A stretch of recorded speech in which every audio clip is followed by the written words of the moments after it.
Hello everyone, this is Irsa Baloch from FPS education. Defence mechanism से related मैंने पहले अपनी कुछ वीडियोस में कुछ डिफेंस मैकेनिज़म्स को एक्सप्लेन किया है।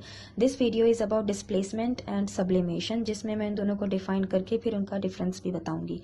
डिस्प्लेसमेंट में ये होता है कि कोई एक इम्पल्स या कोई भी एक थॉट या कोई भी आपका एक्शन जो है किसी चीज़ पर या किसी टारगेट पर, या वो कोई पर्सन भी हो सकता है, कोई ऑब्जेक्ट भी हो सकता है, कोई इवेंट भी हो सकता है, वो कुछ भी हो सकता है।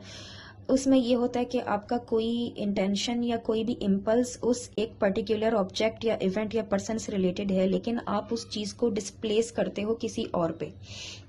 इसकी एग्जांपल हम ऐसे ले सकते हैं कि किसी एक पर्सन पे आपको गुस्सा आ रहा है, तो आप उस पे नहीं उतारते, आप किसी और पे उतार देते हो। जैसे आपका कि अपने बॉस से आपकी बन नहीं रही, जैसे कोई एम्प्लॉई है, अगर उनकी ऑफिस में कोई मसला है, अपने बॉस से कोई प्रॉब्लम है, तो वो उनके साथ ऑब्वियसली आर्ग्यूमेंट नहीं करेंगे, लेकिन वो उसका गुस्सा अपने दोस्त पे ज़रूर निकाल सकते हैं।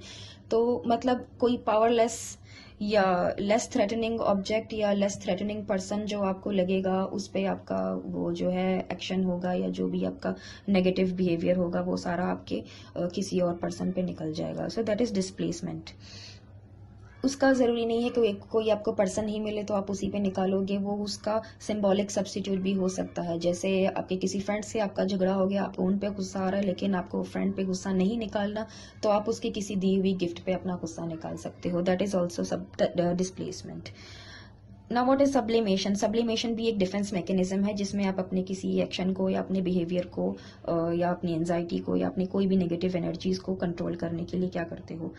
तो sublimation is also one of them. Sublimation में ये है कि आप अपनी जितनी भी अनएक्सेप्टेबल इमोशंस हैं या जो भी आपका बिहेवियर है, उसको आप इस तरह से डिस्प्लेस नहीं करते हो किसी पे, बल्कि आप उसको यूज करते हो एज अ कंस्ट्रक्टिव और प्रोडक्टिव वे में।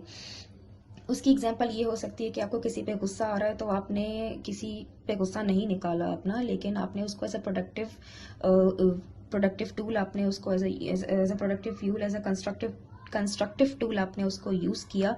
जैसे आपको डिप्रेशन हो रहा है या आपको गुस्सा आ गया, तो कुछ लोग स्पोर्ट्स क्लब ज्वाइन कर लेते हैं। अगर डिप्रेशन होता है तो काफी लोग म्यूजिक और आर्ट्स की तरफ चले जाते हैं। तो दोनों ही वेज हैं, डिफेंस मैकेनिज्म्स ही हैं, दोनों ही आपकी एंजाइटी या आपके नेगेटिव थॉट्स के लिए ही हैं। लेकिन डिस्प्लेसमेंट में ये होता है कि आपकी जितनी भी नेगेटिव एनर्जी होती है, वो उसको आप डिस्प्लेस कर देते हो वहां पर जहां आपको करना ही नहीं होता। तो वैसे भी ऑलरेडी ही ये अनहेल्दी है। लेकिन sublimation is a bit positive, लेकिन ज़्यादा जो जब हो जाए तो वो डिनायल पे चला जाता है। There is another video of mine which is about denial. Please subscribe the channel and please comment, और प्लीज़ हमें बताएं कि आपको कैसा लग रहा है content. Thank you very much.